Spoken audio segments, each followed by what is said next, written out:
আলহামদুলিল্লাহ, সমস্ত প্রশংসা মহান রব্বুল আলামিনের, যে আল্লাহ সুবহানাহু ওয়া তাআলা আমাদেরকে সুস্থ রেখে, জীবিত রেখে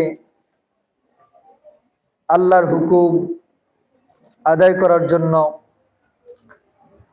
মসজিদে নিয়ে এসেছেন, নামাজ পড়ার তৌফিক দিয়েছেন এবং নামাজের পরে কিছু দিনই কথাবার্তা বলা এবং শোনার তৌফিক দিয়েছেন। এজন্য শুকরিয়া আদায় করি আলহামদুলিল্লাহ। আল্লাহ রাব্বুল আলামিন বলেন যে বান্দা, তুমি যদি আমার নিয়ামত পেয়ে নিয়ামতের শুকরিয়া আদায় করো, ওয়াইদ তাআযানা রাব্বুকা লাইন শাকারতুম লাযীদান্নাকুম ওয়া লাইন কাফারতুম ইন্না আযাবী লাশাদীদ। আমরা যদি আল্লাহ তাআলা এই যে সুযোগ দিয়েছেন এখানে আসা, বসা, ইবাদত করা, কিছু দ্বীনি কথা শোনা, এটার যদি আমরা শুকরিয়া আদায় করি তাহলে আল্লাহ তাআলা আমাদের এই নিয়ামতকে আরো বাড়িয়ে দিবেন। সুবহানাল্লাহ। এরপর রব্বুল আলামিন বলেন, ওয়ালা ইন কাফারতুম, যদি আমার নিয়ামত পেয়ে নিয়ামতের শুকরিয়া আদায় না করো, কৃতজ্ঞতা জ্ঞাপন না করো, জেনে রাখো আমার শাস্তি খুব কঠিন। এজন্য আমরা এখানে অল্প সময় কথাবার্তা হবে, যতক্ষণই কথাবার্তা হয় আমরা মনোযোগ সহকারে শুনব, কেননা আল্লাহ যত বড়, আল্লাহ তাআলার কথাও তত বড়, ঠিক না ভাই? এজন্য খুব গুরুত্ব সহকারে, মনোযোগ সহকারে আমরা কথাগুলো শুনব। আল্লাহ রাব্বুল আলামিন এই পৃথিবীতে আমাদেরকে পাঠাইছেন আল্লাহর ইবাদতের জন্য। আল্লাহ রাব্বুল আলামিন বলেন, ওয়ামা খালাকতুল জিন্না ওয়াল ইনসা ইল্লা লিয়াবুদুন, আমি মানুষ এবং জিনকে শুধুমাত্র আমার ইবাদতের জন্য সৃষ্টি করেছি। সুবহানাল্লাহ। আল্লাহ রাব্বুল আলামিন বলেন, মা উরিদু মিনহুম মির রিজক, বান্দা তোমাকে এত এত নিয়ামত আমি দিয়েছি, তোমার জীবনের সূচনা লগ্ন থেকে আল্লাহ আমাকে কি নিয়ামত দিয়েছেন। একটা মানুষ যখন আমার সাথে কথার কথায় একটা খারাপ আচরণ করে, তখন আমি তাকে বলি, এই তুমি কি আমার অবদান ভুলে গেছো? তোমাকে আমি এটা দিলাম, এটা দিলাম, এটা দিলাম, তোমার জন্য এটা করলাম, ওইটা করলাম, আর আজকে তুমি আমার সাথে পল্টি নিচ্ছ। আমরা বলি না, স্মরণ করাই দেই তাকে। আল্লাহ আমাকে আপনাকে স্মরণ করাচ্ছে, আওয়ালা ইয়াযকুরুল ইনসান আন্না খালাকনাহু মিন ক্বাবলু ওয়া লাম ইয়াকু শাইআ। মানুষকে একটু ধারণা করে না, একটু চিন্তা করে না, একটু ফিকির করে না, তার বিবেককে একটু ব্যয় করে না এ কথার উপর, এ বিষয়ের উপর, এ আলোচনার উপর যে আন্না খালাকনাহু, আমি আল্লাহ, আমি কাদের কুদরত, আমি যুল জালালি ওয়াল ইকরাম, তাকে সৃষ্টি করেছি, তাকে হায়াত দিয়েছি, জীবন দিয়েছি। মিন ক্বাবলু ওয়া লাম ইয়াকু শাইআ, ইতিপূর্বে এই পৃথিবীতে তার কোনো অস্তিত্ব ছিল না। ছিল ভাই? আমার বয়স যদি 26 বছর, 27 বছর হয়, 28 বছর পূর্বে এই পৃথিবীতে আমি নামে আমার এই অস্তিত্ব, আমার এই সত্তার কোন অস্তিত্ব, কোন উজুদ পৃথিবীতে ছিল। আল্লাহ বলেন, বান্দা তুমি ছিলে না এই পৃথিবীতে, এই দুনিয়াতে তুমি ছিলেই না, তোমার কোনো অস্তিত্ব ছিল না, তোমার কোনো নাম গন্ধ ছিল না। আমি ওই সত্তা, আমি ওই কাদের, আমি খালেক, আমি রব, যে তোমাকে সৃষ্টি করেছি। সুবহানাল্লাহ। অন্য আয়াতের মধ্যে রব্বুল আলামিন বলেন, হাল আতা আলাল ইনসানি হিনুম মিনাদ দাহরি লাম ইয়াকুন শাইআন মাযকুরা।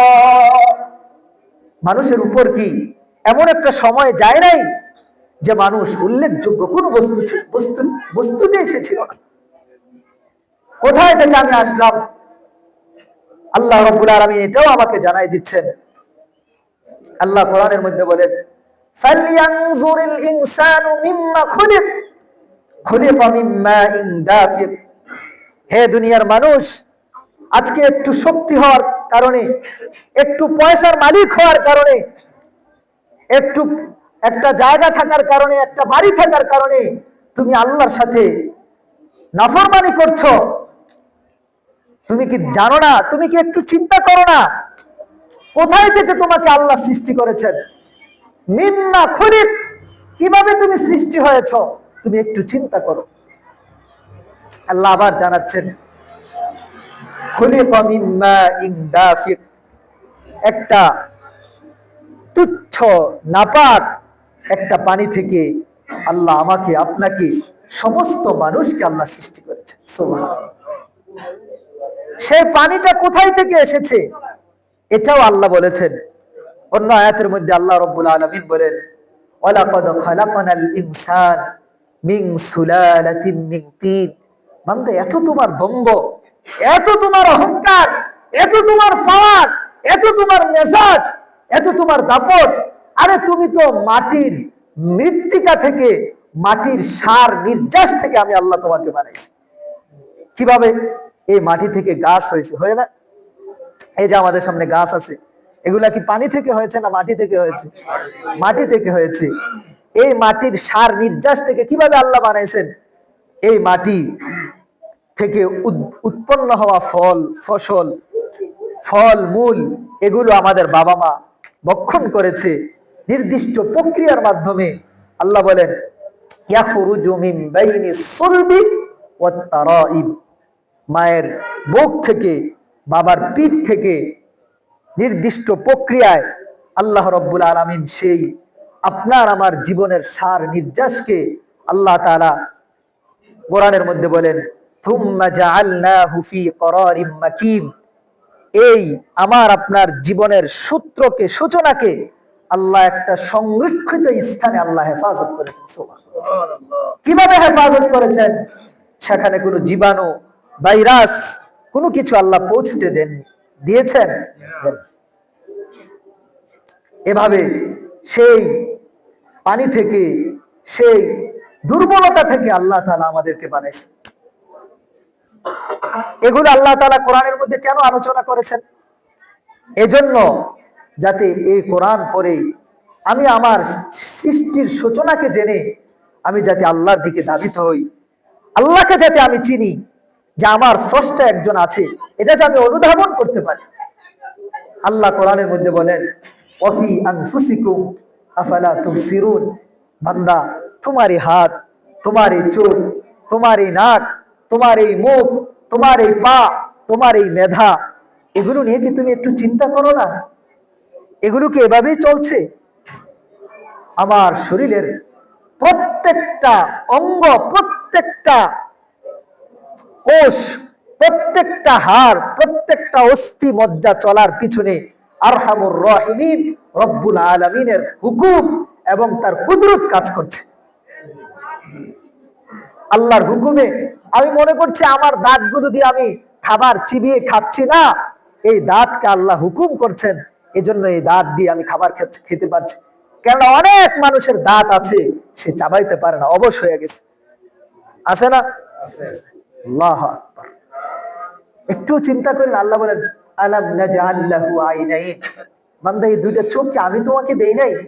ওয়া লিসানান, তোমার এই জিহ্বাকে কত সুন্দরভাবে তুমি কথা বলছো, এটাকে আমি দেই নাই? ওয়া শাফাতাইন, তোমার দুইটা ঠোঁট, কিভাবে এটা দিয়ে তুমি তোমার খুশি, তোমার কান্না, তোমার রাগ গোসা প্রকাশ করছো, হাসি দিচ্ছ, কাঁদছো, এই দুই ঠোঁটকে কি আমি আল্লাহ সৃষ্টি করি নাই? আল্লাহ কোরআনের মধ্যে বলেন, আল্লাহু আখরাজাকুম মিন বুতুনি উম্মাহাতিকুম লা তা'লামুনা শাইআ। তুমি তো ওই জিনিস, তুমি তো ওই বান্দা, যখন মায়ের পেট থেকে তুমি দুনিয়াতে এসেছিলে, লা তা'লামুনা শাইআ, কিছুই বুঝতে না, কিছুই বুঝতে না। কিছুই ধরতে পারতে না, কিছুই করতে পারতে না। এরপরে রব্বুল আলামিন বলেন ওয়াজআলা লাকুমুস সামআ ওয়াল আবসারা ওয়াল আফইদা, আমি তোমাকে এই শোনার শক্তি দিয়েছি, আমি আল্লাহ তোমাকে বলার শক্তি দিয়েছি, আমি আল্লাহ তোমাকে অনুধাবন করার শক্তি দিয়েছি। এরপরে রব্বুল আলামিন বলেন ইয়া আইয়ুহান নাস ইন্নামা বাগীকুম আলা আনফুসিকুম মাতাআল হায়াতিদ দুনিয়া, হে দুনিয়ার মানুষ, পার্থিব জীবন পেয়ে আজকে তুমি আমাকেই ভুলে গেলা। আমি তোমাকে সব কিছু দিয়ে পৃথিবীতে পাঠাইলাম। তোমার জীবনের সূচনা থেকে, যখন মায়ের গর্ভে থাকা অবস্থায় তুমি ছিলে, আমি আল্লাহ, আল্লাহ বলেন ওয়ালাকাদ খালাকানাল ইনসান লাকাদ খালাকানাল ইনসানা ফি আহসানি তাকওয়িম, পৃথিবীর সবচেয়ে সুন্দর আকৃতিতে আমি আল্লাহ তোমাকে গঠন করেছি। সুবহানাল্লাহ। আকাশের চাঁদ কত না সুন্দর, আল্লাহ বলেন আমি মানুষের চেহারাটাকে আকাশের চাঁদের চেয়েও সুন্দর করেছি। বাগানের ফুল কত সুন্দর, রব্বুল আলামিন বলেন বাগানের ফুলের চেয়েও সুন্দর আকৃতি এবং গঠন দিয়ে আমি ইনসানকে সৃষ্টি করেছি। পৃথিবীর এমন কোন সুন্দর দৃশ্য নাই যে দৃশ্য মানুষের চেহারার চেয়ে সুন্দর হতে পারে। সুবহানাল্লাহ। আল্লাহ বলেন খালাকনাকুম সুম্মা সাওয়ারনাকুম ফাআহসানা সুওয়ারাকুম, আল্লাহ বলেন আমি অন্ধকার মায়ের গর্ভের মধ্যে তোমার চেহারাকে আমি শৈল্পিকভাবে অঙ্কন করেছি। আল্লাহ বলেন ফাআহসানা সুওয়ারাকুম, শুধু অঙ্কন করে নাই, সবচেয়ে উত্তম এবং উৎকৃষ্ট কামনীয় আকর্ষণীয় ভাবে আমি আল্লাহ এই চেহারাটাকে আমি সৃষ্টি করেছি। ও ভাই, রব্বুল আলামিন কত সুন্দর করে, কত ইজিলি ভাবে আমাকে আপনাকে আল্লাহর পরিচয় দিচ্ছে। কেন? যদি আমি আমার রবের পরিচয় ভুলে যাই তাহলে আমি বিপদগামী হয়ে যাব। আজকে যদি একটা ছোট বাচ্চা আপনি তার সামনে আগুন জ্বালায় রাখেন, সেটা ধরতে যাবেনি। কেন? এটার সম্পর্কে তার ধারণা নাই, এজন্য এটার কোনো ভয় তার ভিতরে নাই। এজন্য আল্লাহ রব্বুল আলামিনের কুদরতি জাত সম্পর্কে আমার আপনার ধারণা নাই, এজন্য আল্লাহ তাআলার ভয় আমার মধ্যে নেই। রাসূল করিম সাল্লাল্লাহু আলাইহি ওয়াসাল্লাম বলেন আল্লাহর ভয়ে এই আকাশগুলো কট কট আওয়াজ করে কাঁপতেছে, কিন্তু আমি আপনি দম্ভ ভরে অহংকারের সাথে নামাজ রোজা কিছুই নাই, কিন্তু কি দাপট নিয়ে আমি চলতেছি। রাসূল করিম সাল্লাল্লাহু আলাইহি সাল্লামের হাদিসে আসছে প্রতিদিন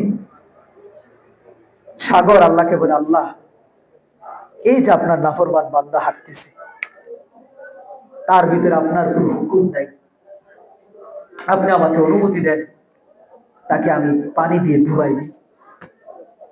জমিন বলতেছে আল্লাহ সে ফজরের নামাজ পড়ে নাই, জোহরের নামাজ পড়ে নাই, আসরের নামাজও পড়ে নাই, মাগরিবও পড়ে নাই, এশাও পড়ে নাই, আল্লাহ সে সকাল থেকে মিথ্যা বলছে, আল্লাহ সে সকাল থেকে অশ্লীল অশ্লীল ভিডিওতে সে মত্ত হয়ে গিয়েছে, আল্লাহ সে আমার উপর দিয়ে চলছে, অথচ আপনার হুকুম মানতেছেন। আল্লাহ আমার সহ্য হয় না, আপনি আমাকে শুধুমাত্র অনুমতি দেন আমি জমিনকে ফাটিয়ে আপনার সমস্ত নাফরমান বান্দাকে আমার ভিতরে আমি ঢুকাই। আল্লাহ রব্বুল আলামিন রহমানুর রহিম, আল্লাহ জমিনকে বলেন, সাগরকে বলেন, ফেরেশতাদের কোন আরে যদি তারা তোমার বান্দা হইতো, তারা যদি তোমার বান্দা হইতো তাহলে তাদের ব্যাপারে তোমাদের ফয়সালা হতো। ও হে জমিন, দুনিয়ার মানুষগুলোকে যদি তুমি বানাইতা তাহলে আমি তোমাকে অনুমতি দিয়া দিতাম তাদেরকে আযাব দিয়ে ধ্বংস করে দিতে। হে সাগর, এই মানুষগুলোকে যদি তুমি বানাইতা আমি তোমাকে অনুমতি দিয়া দিতাম তাদেরকে পানি দিয়ে ডুবাই দিতে।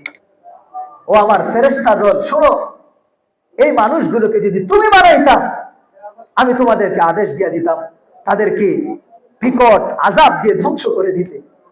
ফাইজা কানু আবদান লি, যখন তারা আমার বান্দা, যখন তাদেরকে আমি সৃষ্টি করেছি, যখন তাদেরকে আমি রিজিক দিতেছি, যখন তাদের সমস্ত জীবনের সব বিষয়গুলো আমি পরিচালনা করতেছি, তাহলে তাদের বিষয়টা আমার কাছে ন্যস্ত করো। কেননা আমার বান্দা যদি লক্ষ কোটি গুনাহ নিয়ে যদি আমার কাছে আসে, শিরিক ছাড়া, আমি আল্লাহ আমার বান্দার সব গুনাহ মাফ করে দেব। হাদিসের মধ্যে আসছে, রাসূল করিম সাল্লাল্লাহু আলাইহি সাল্লাম বলেন, হাসরের মাঠে আল্লাহ তাআলা এক বান্দাকে ৯৯টা, কয়টা? ৯৯টা বড় বড় গুনাহের রেকর্ড বই তাকে দিবেন, যে দেখো, এই খোলো, এই বান্দা লও, এই আমল নামা তোমার পড়ো, ইকরা কিতাবাক, তোমার আমল নামা তুমি পড়ো, কাফা বিনাফসিকা আল-ইয়াওমা আলাইকা হাসিবা, তোমাকে আজকে এই আমল নামা নিজেরটা নিজেই পড়ে নিজের আমল কথা বলো, অন্য আর কাউ প্রয়োজন হবে না তোমার। তখন সে সবগুলা খুলবে, গোনা গোনা গোনা, পাপ পাপ পাপ, এটাতে কোনো ভালো কাজ নাই। তখন আল্লাহ রাব্বুল আলামিন বলেন, তাকে বলবেন, বান্দা, এগুলোর ব্যাপারে কি তোমার কোনো অভিযোগ আছে? আমার ফেরেশতারা কি মিথ্যা লেখছে? তখন সে বলবে, আল্লাহ, আপনার ফেরেশতারা মিথ্যা লেখে নাই, সত্যি লেখছে। আসলে আমি গুনাহ করছি, আসলে আমি নাফরমানি করছি, আসলে আমি আপনার হুকুম মানি নাই, আসলে আমি নামাজ পড়ি নাই, আসলে আমি ব্যবসা করতে গিয়ে মিথ্যার আশ্রয় নিয়েছিলাম, আসলে আমি মানুষকে মাপে কম দিয়েছিলাম, আসলে আমি আল্লাহ সুদে টাকা লাগাইছিলাম, আল্লাহ আসলে আমি অশ্লীল ছবি ভিডিও দেখেছিলাম, সত্যি আল্লাহ আমি গায়রে মাহরাম নারীদের সাথে সম্পর্ক করেছিলাম। আল্লাহ বলবেন, বান্দা, তুমি এত গুনাহ করেছো, হ্যাঁ, তবে তোমার এই ধরো, এই ধরেন বড় বড় ৯৯টা বই, কয়টা? ৯৯টা গুনাহের রেকর্ড তার হাতে দিবেন। এরপরে ছোট্ট একটা টুকরা কাগজ, বলবেন, এই কাগজ, এই টুকরাটাই তোমার নেকি, এছাড়া আর তোমার কোনো নেকি নাই, সব গুনাহ আর গুনাহ। তখন সে আল্লাহকে বলবে, আল্লাহ, তাহলে আজকে তো আমার বাঁচার কোনো উপায় নাই, রাস্তা নেই। তখন আল্লাহ তাআলা বলবেন যে, ঠিক আছে, তোমার এই গুনাহগুলো আর এই নেকিগুলাকে ওজন করা হবে। তখন এক পাল্লার ভিতরে ৯৯টা বড় বড় গুনাহের দস্তাবিজ রাখা হবে, আরেক পাল্লার ভিতরে ছোট্ট একটা কাগজের টুকরা রাখা হবে। আল্লাহু আকবার। রাসূল করিম সাল্লাল্লাহু আলাইহি ওয়াসাল্লাম বলেন, ফাতাতিরু মা ফিহি লা ইলাহা ইল্লাল্লাহ, যে ওই যে একটা ছোট্ট টুকরা ছিল, যেটার মধ্যে কি লেখা ছিল? লা ইলাহা ইল্লাল্লাহ। অর্থাৎ সে শুধু মুসলমানই ছিল, তার জীবনে আর কোনো নেক ছিল না। শুধু এই লা ইলাহা ইল্লাল্লাহর বদৌলতে আল্লাহ তাআলা তার জীবনের সমস্ত গুনাহগুলোকে মাফ কইরা, পুত পবিত্র কইরা আল্লাহ তাকে জান্নাত দিয়ে দিবেন। সুবহানাল্লাহ। রাসূল করিম সাল্লাল্লাহু আলাইহি ওয়াসাল্লাম একবার ঘুমিয়ে আছেন। আল্লাহ রাসূল সাল্লাল্লাহু আলাইহি ওয়াসাল্লামের সাহাবী আবু যর গিফারি রাদিয়াল্লাহু তাআলা আনহু রাসূলের কাছে এসে সালাম দিলেন, আসসালামু আলাইকা ইয়া রাসূলুল্লাহ। রাসূল করিম সাল্লাল্লাহু আলাইহি ওয়াসাল্লাম সালামের উত্তর দেন নাই, ঘুমিয়ে আছেন। আবার সালাম দিলেন, আসসালামু আলাইকা ইয়া রাসূলুল্লাহ। রাসূল করিম সাল্লাল্লাহু আলাইহি ওয়াসাল্লাম উত্তর দেন নাই, ঘুমিয়ে আছেন। তৃতীয়বার সালাম দিলেন, আসসালামু আলাইকা ইয়া রাসূলুল্লাহ। রাসূল করিম সাল্লাল্লাহু আলাইহি ওয়াসাল্লাম ঘুম থেকে উঠছেন। অনেক সময় দেখবেন ঘুম থেকে ওঠার পর অনেক সময় আছে না, মনটা একদম ফ্রেশ ফুরফুরে থাকে, হয়নি? আপনাদের হয়নি? একদম মনটা খুব ভালো লাগে। তো রাসূল করিম সাল্লাল্লাহু আলাইহি ওয়াসাল্লাম একজন আমাদের মতো মানুষ ছিলেন না, কিন্তু মানুষ তো ছিলেন, নাকি ফেরেশতা ছিলেন? তো রাসূল করিম সাল্লাল্লাহু আলাইহি ওয়াসাল্লামের ঘুম থেকে জাগ্রত হওয়ার পর মনটা খুব ভালো লাগছিল। তখন আবু যরকে বলেন, ইয়া আবা যর, মান ক্বালা লা ইলাহা ইল্লাল্লাহ মুখলিসাম বিকলবিহি দাখালাল জান্নাহ। আবু যর শোনো, পৃথিবীর যে কোনো মানুষ যত বড় অন্যায়কারী হোক, যত বড় পাপী হোক, যত বড় নাফরমান হোক, যত বড় মুশরিক হোক, যত বড় পাপাচার হোক, সে যদি ইখলাসের সাথে একবার লা ইলাহা ইল্লাল্লাহ বলে, এই লা ইলাহা ইল্লাল্লাহর উসিলায় আল্লাহ তাকে জান্নাত দিয়ে দিবেন। সুবহানাল্লাহ। আবু যর রাদিয়াল্লাহু তাআলা আনহু বলেন, ইয়া রাসূলুল্লাহ ওয়া ইন সানা ওয়া ইন সারাকা, হে আল্লাহর রাসূল, এই লোকটা যদি জিনা করে, এই লোকটা যদি চুরি করে, রাসূল করিম সাল্লাল্লাহু আলাইহি সাল্লাম বলেন, ওয়া ইন জানা ওয়া ইন সারাকা, হ্যাঁ সে চুরি করলেও জিনা করলেও এটার শাস্তি পেয়ে আল্লাহ তাকে জান্নাত দিয়ে দিবেন। আবু যর রাদিয়াল্লাহু তাআলা দ্বিতীয়বার প্রশ্ন করতেছেন, ওয়া ইন জানা ওয়া ইন সারাকা, ইয়া রাসূলুল্লাহ, সে যদি জিনা করে, সে যদি চুরি করে, তাকেও কি আল্লাহ জান্নাত দিয়ে দিবে? রাসূল করিম সাল্লাল্লাহু আলাইহি সাল্লাম বলেন, ওয়া ইন জানা ওয়া ইন সারাকা, হে আবু যর, কোন মুসলমান যদি লা ইলাহা ইল্লাল্লাহ বলে, সে যদি জিনাও করে, চুরিও করে, এটার শাস্তির পর আল্লাহ তাকে ক্ষমা করে দিবে। আবু যর তৃতীয়বার আবার প্রশ্ন করে, ইয়া রাসূলুল্লাহ ওয়া ইন জানা ওয়া ইন সারাকা, রাসূল তৃতীয়বার আবার বলেন, ওয়া ইন জানা ওয়া ইন সারাকা আলা রাগমি আনফি আবি যর, হে আবু যর শুনো, আল্লাহ তার বান্দাকে, আল্লাহ ইমানদারকে, আল্লাহ মুসলমানকে, আল্লাহ মুমিনকে মাফ করেই দিবেন। যদিও আবু যর তোমার পছন্দ না হয়, ঈমানের কারণে, লা ইলাহা ইল্লাল্লাহর কারণে আল্লাহ জীবনের সব গুনাহ মাফ করে দিবেন। সুবহানাল্লাহ। মহতারাম প্রিয় উপস্থিতি, আল্লাহ তাআলা ক্ষমা করার জন্য উসিলা খোঁজেন। এই একটা উসিলা আল্লাহ আমাদেরকে দিয়েছেন। আজকে শাবান মাসের 15তম রজনী, 14 তারিখ দিবাগত রাত, যেটাকে আরবিতে বলা হয় লাইলাতুন নিসফি মিন শাবান, শাবান মাসের মধ্যরাত্রি, আর আমরা বাংলাতে বলি শবে বরাত। এই শব্দটা হচ্ছে ফার্সি শব্দ, সব এটা ফার্সি শব্দ, বরাত এটাও ফার্সি শব্দ। যাই হোক, রাসূল করিম সাল্লাল্লাহু আলাইহি ওয়াসাল্লাম এই রাত্রে কি আমল করার কথা বলছেন? রাসূল করিম সাল্লাল্লাহু আলাইহি ওয়াসাল্লাম বলেছেন যে যখন শাবান মাসের 14 তারিখের রাত হবে, কুমু লাইলাহা ওয়া সুমু ইয়াওমাহা, তখন রাতের বেলা তোমরা আল্লাহর কাছে, আল্লাহর দরবারে নামাজ পড়ো, আর দিনের বেলা তোমরা রোজা রাখো। তাহলে এই মাসের এই রাতের আমল কি? নামাজ পড়া এবং দিনের বেলা রোজা রাখা। আরেক হাদিসের মধ্যে আসছে যে এই শাবান মাসের 14 তারিখের রাতে যখন সূর্য যখন ডুবে যায়, আল্লাহ রাব্বুল আলামিন প্রথম আকাশে চলে আসে। আসার পর আল্লাহ তাআলা পৃথিবীর সমস্ত মানুষকে এলান করতে থাকেন, আলা মিন মুস্তাগফিরিন ফাগফির লাহু। কে এলান করেন? কথা বলেন, কে এলান করেন? খুদ রব্বুল আলামিন এলান করতে থাকেন পৃথিবীর সমস্ত মানুষকে, আলা মিন মুস্তাগফিরিন ফাগফির লাহু। আছো কোনো গুনাহগার? আছে কোনো গুনাহগার? আমার কাছে গুনাহ মাফ চাও, ফাগফির লাহু, আমি আল্লাহ তোমার জীবনের সব গুনাহগুলো মাফ করে দেব। সুবহানাল্লাহ। আল্লাহ বলেন, আলা মিন মুস্তারজিকিন ফাআরযুক লাহু, ও আমার বান্দারা, তোমাদের রিজিকের অভাব, ব্যবসায় সমস্যা হচ্ছে, খেতে ফসল হচ্ছে না, পরিবারে অশান্তি, ছেলে মেয়ে কথা শোনে না, পারিবারিক, সামাজিক, রাষ্ট্রীয় পেরেশানিতে আছো, আমি আল্লাহর কাছে চাও, আমি আল্লাহ তোমার জীবনের সব সমস্যা আমি সমাধান করে দেব। এরপরে রব্বুল আলামিন বলেন, আলা মিন মুবতালা, আছো কি কোনো অসুস্থ ব্যক্তি, ফাউআফি লাহু, আমার কাছে সুস্থতা কামনা করো, আমি আল্লাহ তোমাকে সুস্থ করে দেব। সুবহান। এই যে রাত হয়েছে,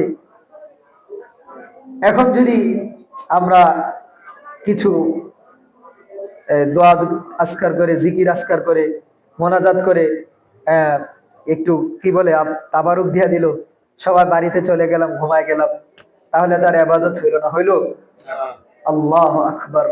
অনেকে আমরা মনে করি সারা জীবন তো গোনাই করি, আজকে আবাদতে কি কিছু হইব?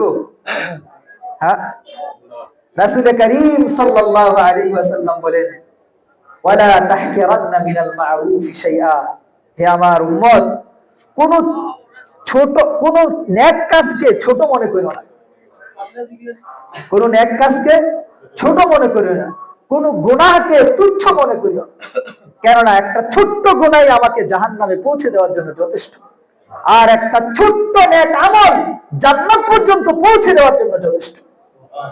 বনি ইসরাইলের খারাপ মহিলা বাজে নারী, সে রাস্তা দিয়ে যাচ্ছে, একটা পিপাসার্ত কুকুর পানি পান করার জন্য কূপের পাশে ঘুরছে, পানি পান করতে পারছে না।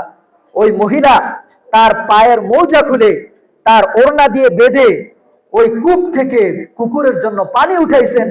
এই খারাপ মহিলার জীবনের সমস্ত নাফরমানি আল্লাহ এই কুকুরকে পানি খাওয়ার কারণে আল্লাহ মাফ করে দিয়েছেন। সুবহানাল্লাহ। আল্লাহ রাসূলুল্লাহ সাল্লাল্লাহু আলাইহি ওয়াসাল্লাম হাদিসের মধ্যে বলেন, ইরহামু মা ফিল আরদ ইয়ারহামুকুম মান ফিস সামা, আর রাহিমুন ইয়ারহামুহুমুর রহমান। হে দুনিয়ার মানুষ, হে জমিনবাসী, জমিনে যারা আছে তাদের উপর তুমি রহম করো, তাহলে আসমানে যিনি আছেন তিনি তোমাদের উপর রহম করবেন। সুবহানাল্লাহ। তাহলে ওই মহিলা যে জমিনে ছিল, একটা কুকুরকে, আজকে আমরা, হ্যাঁ, যদি কুকুর যদি আপনার কোনো ক্ষতি করে আপনি তাকে প্রতিহত করেন, অযথা তাকে এক ভাই আপনি ঢিল দিয়ে মাথা ফাটাই ফেলছেন, পা ভেঙে ফেলছেন, এটার যে কি আপনার আমল নামায় কি যে গোনাহ হবে। আহা, হ্যাঁ, সেটা যদি ক্ষতি করে আপনি একবারে কি করেন, মেরে ফেলেন, এটা শরীয়তের হুকুম। কিন্তু তাকে যে আপনি কষ্ট দিলেন, নোংরা হয়ে গেছে, দুর্গন্ধ ছড়াচ্ছে, কষ্ট পাচ্ছে, এটার কি আপনাকে আল্লাহ তাআলা এটার জন্য ধরবে না? অবশ্যই ধরবে। এজন্য অন্য হাদিসের মধ্যে রাসূল করিম সাল্লাল্লাহু আলাইহি ওয়াসাল্লাম বলেন, আল খালকু কুল্লুহুম ইয়ালুল্লাহ। সুবহানাল্লাহ। সমস্ত সৃষ্টি আল্লাহর পরিবার। সুবহানাল্লাহ। কুকুর, বিড়াল, শূকর, গরু, ছাগল, পশু পাখি, মানুষ, ফেরেশতা, জিন, আল্লাহ বলেন আমার সমস্ত সৃষ্টি আমার পরিবার। সুবহানাল্লাহ। এরপরে রব্বুল আলামিন বলেন, আমি আল্লাহর কাছে ওই বান্দাই সবচেয়ে প্রিয় যে আমার পরিবারের সাথে সদাচরণ করে। সুবহানাল্লাহ। যাই হোক, যেটা বলছিলাম যে কোন নেক আমলকে ছোট মনে না করা। ওই মানে খারাপ মহিলাকে আল্লাহ তাআলা কুকুরকে পানি পান করার কারণে আল্লাহ মাফ করে দিয়েছেন। আর এক বড় বুজুর্গ আবেদ, সে এক বিড়ালকে না খাইয়ে কষ্ট দিয়েছেন, যার কারণে আল্লাহ তাকে জাহান্নাম দিয়ে দিয়েছেন। সুবহানাল্লাহ। দেখেন, একটা বিড়ালকে, তার জীবনে কত আমল ছিল, নামাজ ছিল, যাকাত ছিল, সদকা ছিল, কিন্তু একটা বিড়ালকে কষ্ট দিয়েছে, এ কারণে তার জাহান্নামের ফয়সালা হয়ে গেছে। আর ওই মহিলা তার জীবনে গোনা আর গোনা, কিন্তু কুকুরকে পানি পান করাইছে, আল্লাহ তাকে জান্নাত দিয়েছে। এজন্য কোন নেক আমলকে তুচ্ছ মনে না করা, ছোট হইলে করলে কি হবে না, গনিমত মনে করে এটাকে কি করা, পালন করা। আর গুনাহকে যতই ছোট হোক, এটাকে মানে আগুনকে যেভাবে আমি ভয় করি, গুনাহকে এভাবে ভয় করি। বলছিলাম যে এই রাত্রে আল্লাহ তাআলা বান্দাকে ডাকতে থাকেন যে বান্দা আসো, আমি তোমার সব সমস্যা সমাধান করে। এজন্য আমরা বেশি বেশি দোয়া ইস্তেগফার করব, নামাজ পড়ব। এবং আরেকটা আমল হচ্ছে, রাসূল করিম সাল্লাল্লাহু আলাইহি সাল্লাম এই শাবান মাসের এই রাত্রিতে কবর জিয়ারত করেছেন, একা একা, দল বেঁধে না। আমাদের অনেকে আত্মীয় স্বজন, কাছের মানুষ, প্রিয় মানুষ, বাবা মা, ছেলে মেয়ে, অনেকে অন্ধকার কবরে চলে গেছে। তা আমরা একাকীভাবে তাদের কবরে গিয়ে একটু জিয়ারত করব। তাদেরও একটা হক আছে আমাদের উপর, আছে না? আপনি যদি আজকে যারা কবরে চলে গেছে, আপনি যদি তাদের জন্য দোয়া করেন, নামাজ পড়েন, তেলাওয়াত করেন, তাহলে আপনিও যেদিন মারা যাবেন, আমিও যেদিন মারা যাব, তাহলে আল্লাহ তাআলা এমন মানুষ সৃষ্টি করে দিবেন যারা আমার জন্য, আপনার জন্য দোয়া করবে। সুবহানাল্লাহ। এজন্য আর কথা বেশিক্ষণ না, এই রাত্রটা হচ্ছে ইস্তিগফারের রাত্র, তওবার রাত্র, যে আমি আল্লাহর কাছে তওবা করি, আমার জীবনের সব গুনাহগুলো মাফ করে। হয়তো আমি ভাবছি আমার তো বয়স হয়েছে হুজুর, এরা 17-18 বছর বয়স, এরা 40 হইল, আস্তে আস্তে 50-60 হবে, 70 হবে, দাড়ি পাকবে, এরপরে আমার মৃত্যু হবে। এই গ্যারান্টিটা আপনাকে কে দিল? এই গ্যারান্টি আপনাকে কে দিল? এক সাহাবী 1 বছরের জন্য খেজুরের বাগান বানানিছে। রাসূল করিম সাল্লাল্লাহু আলাইহি সাল্লাম শুনে খুব রাগ করছেন, আরে অমুককে কে নিশ্চয়তা দিল সে 1 বছর বাঁচবে? আল্লাহ রাসূল সাল্লাল্লাহু আলাইহি সাল্লাম বলেন যে আমি ডান দিকে সালাম ফিরিয়ে, আমি এতটুকু আশা করি না যে আমি বাম দিকে সালাম ফিরাইতে পারবো। আমার মনে হয় না জানি ডান দিকে সালাম ফিরিয়ে বাম দিকে সালাম ফিরানোর আগে আজরাইল আমার কাছে হাজির হয়ে যায়। আমাদের প্রিয় হাবিব মুহাম্মদুর রাসূলুল্লাহ সাল্লাল্লাহু আলাইহি সাল্লাম মৃত্যুকে এত কাছে মনে করতেন, আর আমরা মৃত্যুকে কত দূরে মনে করি। আল্লাহ বলেন ইন্নাহুম ইয়ারাউনাহু বাঈদা ওয়া নারাহু করিবা। তারা আখিরাতকে অনেক দূরে মনে করছে। আল্লাহ বলেন ওয়া নারাহু করিবা, ও বান্দা আমি তো দেখছি তোমার আখিরাত একবারে কাছে, একবারে কাছে। কেমন কাছে? এটা আল্লাহ রাসূল সাল্লাল্লাহু আলাইহি সাল্লাম হাদিসের মধ্যে বলছেন, আল জান্নাতু ওয়ান নার আকরাবু আকরাবু মিন শিরাকি নাআলাইক। ও বান্দা তোমার জান্নাত, তোমার জাহান্নাম, তোমার কবর, তোমার হাসর, তোমার পুলসিরাত, আমি রাসূল বলে দিচ্ছি তোমার পায়ের জুতার ফিতার আরো কাছে। পায়ের জুতার ফিতাটা কি অনেক দূরে? কথা বলেন। 10 কিলোমিটার দূরে, 1 মাইল দূরে, 1 বছরের দূরত্ব আছে, 1 মাসের দূরত্ব, কত কাছে যে আমি নিঃশ্বাস ফেরাইলে এখানে গিয়ে আমার নিঃশ্বাসের শব্দটা বা আওয়াজটা কিংবা বাতাসটা ওইখানে কি পৌঁছে। আল্লাহ রাসূল সাল্লাল্লাহু আলাইহি সাল্লাম বলেন আপনার আমার জান্নাত জাহান্নাম এর চেয়ে আরো কাছে। এজন্য রাসূল করিম সাল্লাল্লাহু আলাইহি সাল্লাম বলেন আল কাইস মান দানা নাফসাহু ওয়া আমিলা লিমা বা'দাল মাউত।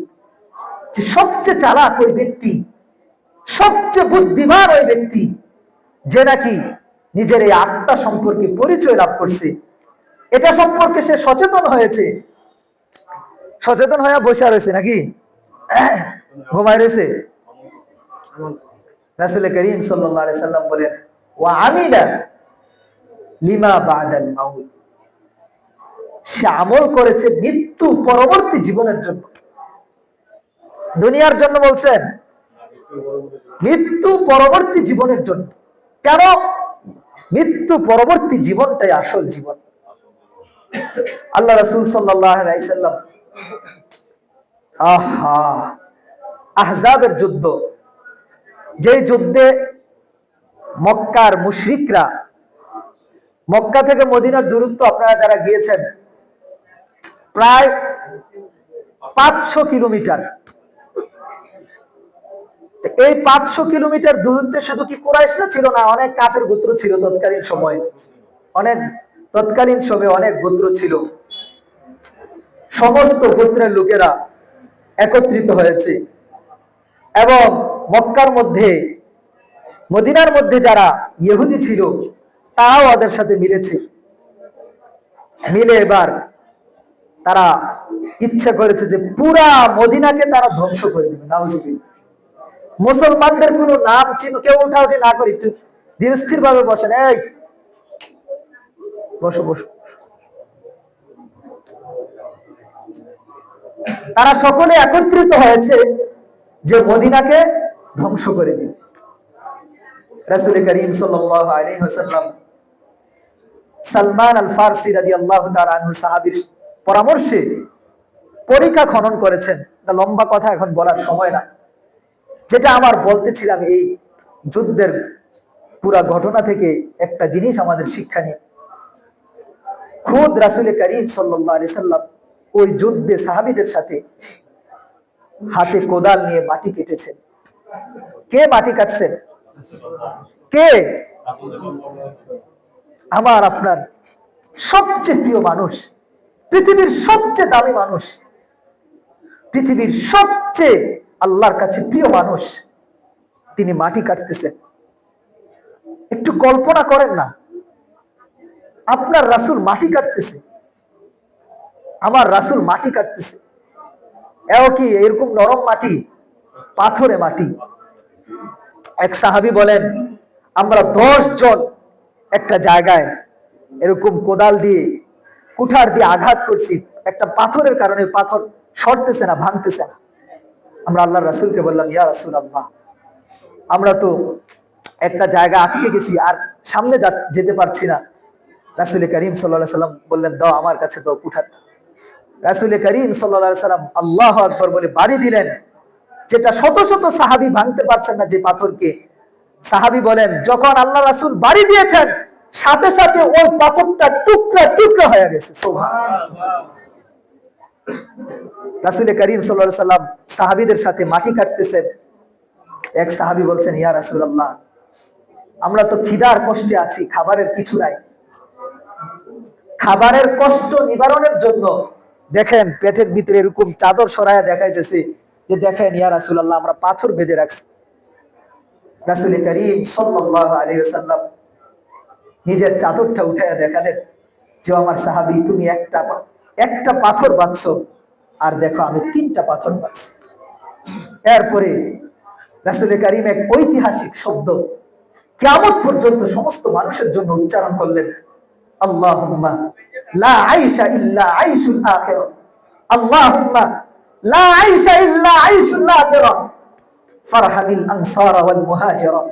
আল্লাহ, এই দুনিয়ার জীবনটা জীবনই না, প্রকৃত জীবন, প্রকৃত সুখ আখিরাতের সুখ। হে আল্লাহ, আপনি আখিরাতে আমাদেরকে সুখী বানান। হে আল্লাহ, আখিরাতে আপনি আমাদেরকে ধনী বানান। আল্লাহ, আখিরাতের রাজত্ব আমাদেরকে দান করেন, আখিরাতের সফলতা আমাদেরকে দান করেন, আখিরাতের নাজাত আমাদেরকে দান করেন, আখিরাতের মুক্তি আমাদেরকে দান করেন, আখিরাতের চিরস্থায়ী চিরসুখের নীল জান্নাত আমাদেরকে দান করেন। কেমন হবে আখিরাত? রাসূল করিম সাল্লাল্লাহু আলাইহি সাল্লাম বলেন, পৃথিবীর সবচেয়ে দুঃখী মানুষটাকে আল্লাহ যখন এক মুহূর্তের জন্য জান্নাতে নেবেন, তখন আল্লাহ বলবেন, কাইফা তাজিদু, হে আমার বান্দা, আমার জান্নাতকে তুমি কেমন পেয়েছো?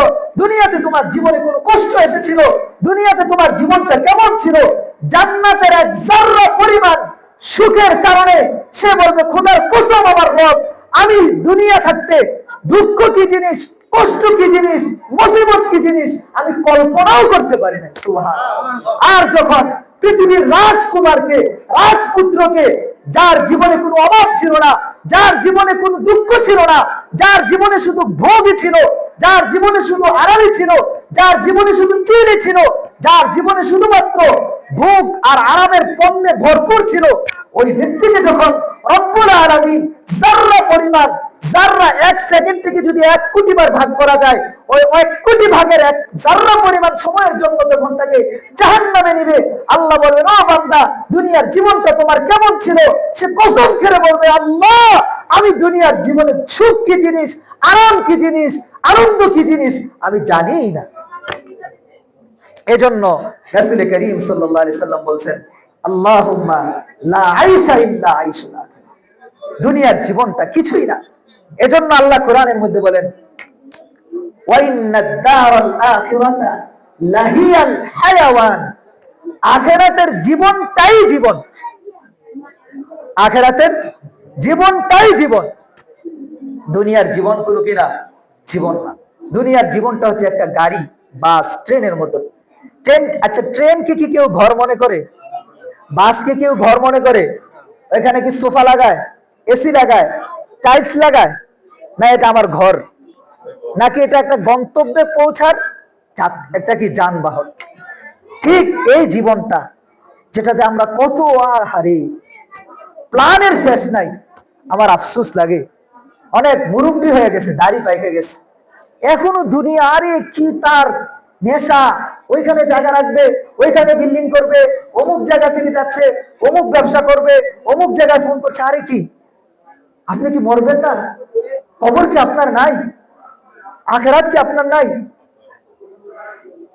আল্লাহু আকবার। আল্লাহ তাআলা বলেন, বাল তুসিরুনাল হায়াতাদ দুনিয়া, তারা দুনিয়ার জীবনটাকে প্রাধান্য দিল।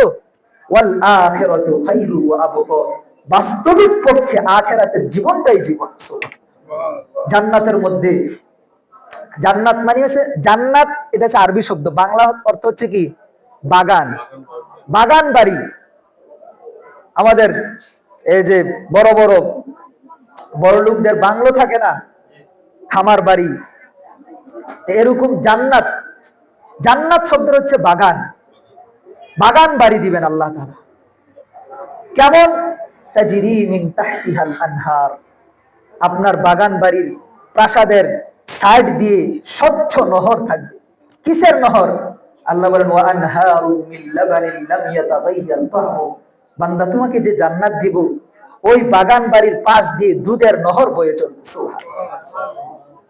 ওয়া আনহারু মিন খামরিল লাযযাতিল লিশশারিবিন, বান্দা তোমাকে যে বাগান বাড়ি দেব না, ওইটার পাশ দিয়ে সুপ্রিয় শরাব, এটার নহর প্রবাহিত হবে।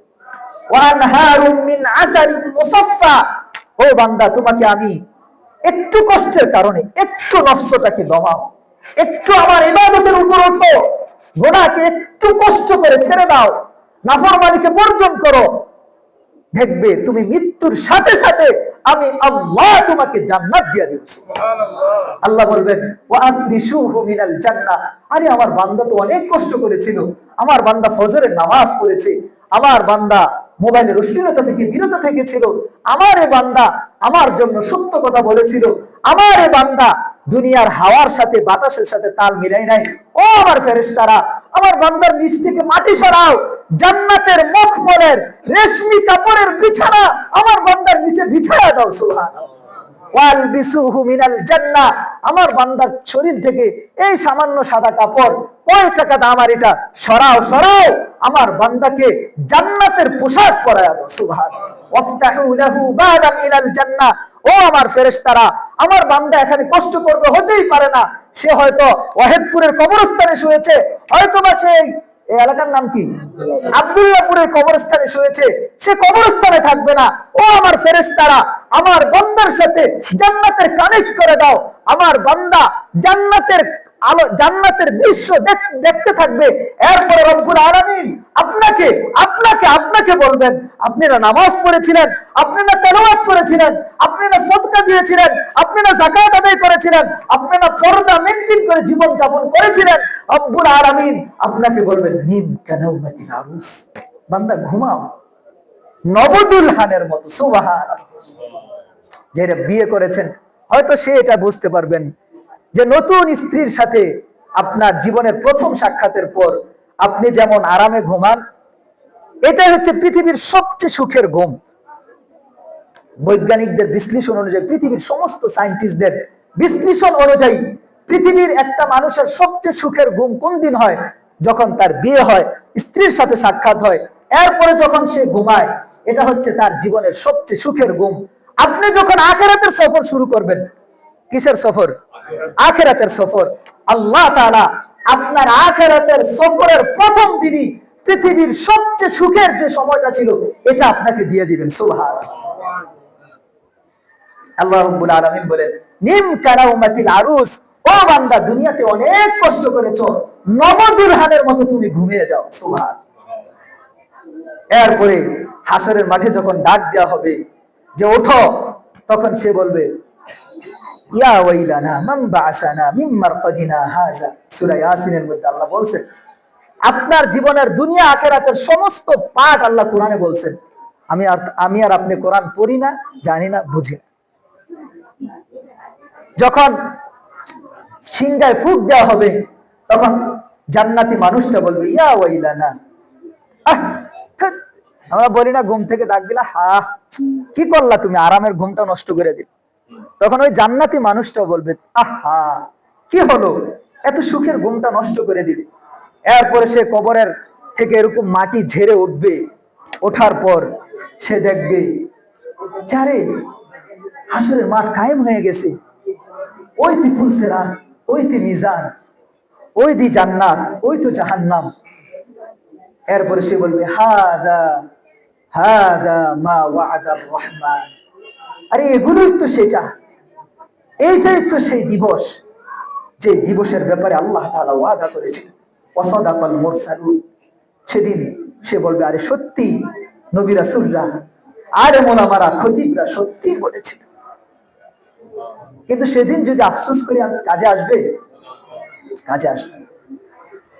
সেদিন আফসোস করে বলবে রব্বানা ফারজি'না, রব্বানা ফারজি'না না'মাল সালিহান ইন্না মুকিনুন।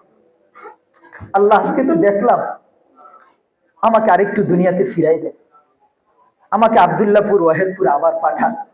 না'মাল সালিহা, আল্লাহ আর নামাজ কাজা করব না, আল্লাহ আর বেগানা নারীর দিকে তাকাবো না, আল্লাহ আর সুদ খাবো না, ঘুষ খাবো না। ফারজি'না, আল্লাহ একটু পাঠান না, আল্লাহ একটু সুযোগ দেন না।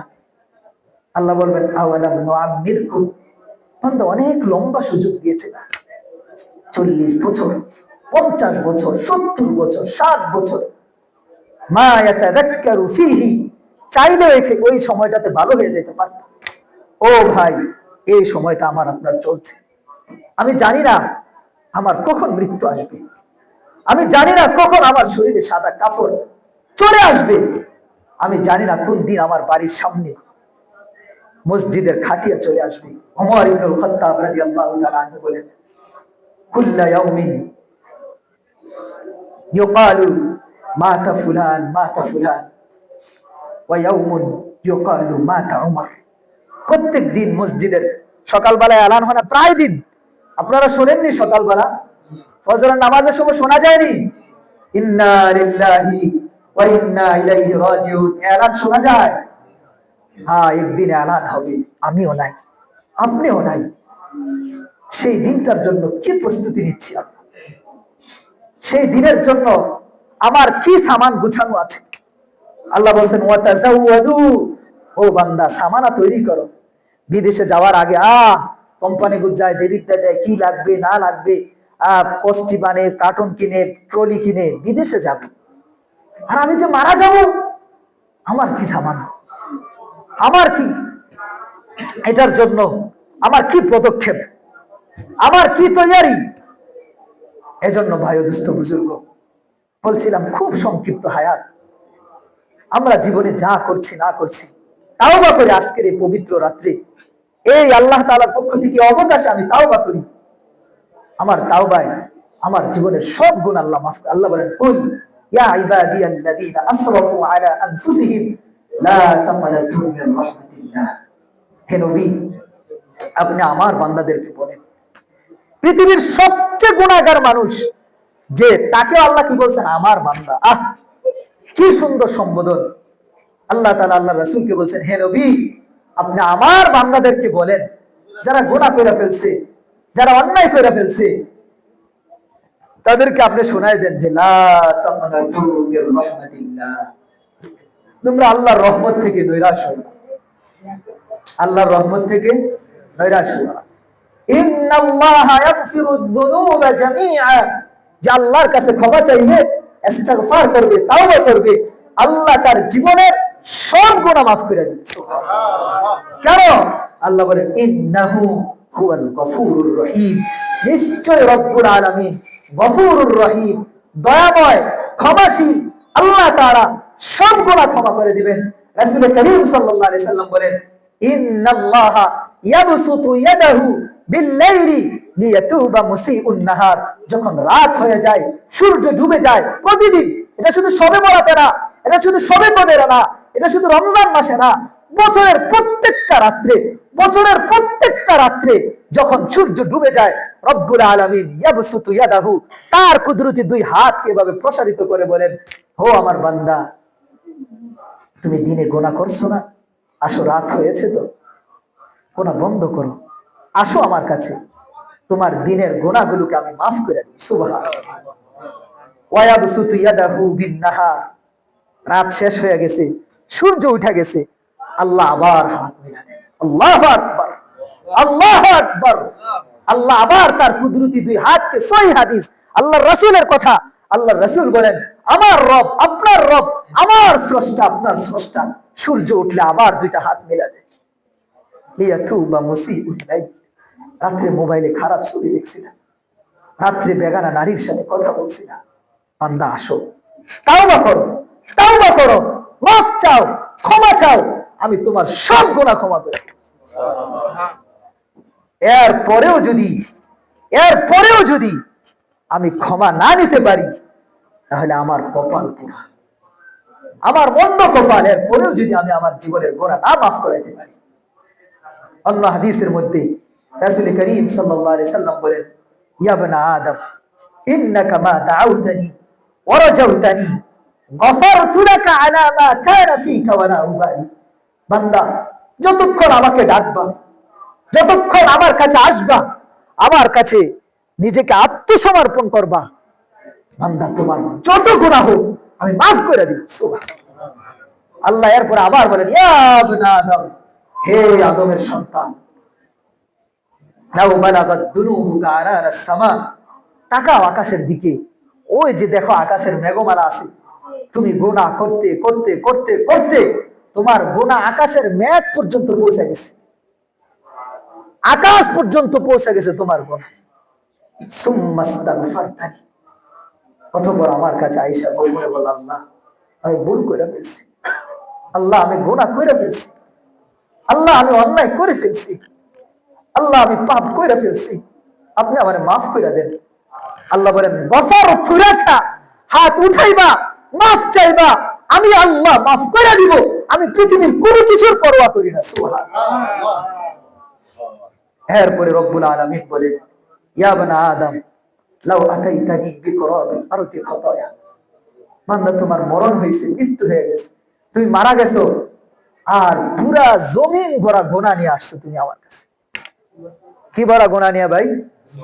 গুনার গুনাহ, গুনাহ গুনাহ গুনাহ, পাপ পাপ আমার কাছে আসছো। আল্লাহ বলেন, লাকিতানি লা তুশরিক বি শাইআ, কিন্তু এমন অবস্থায় আসছো যে তুমি কি করো না? শিরিক করো না।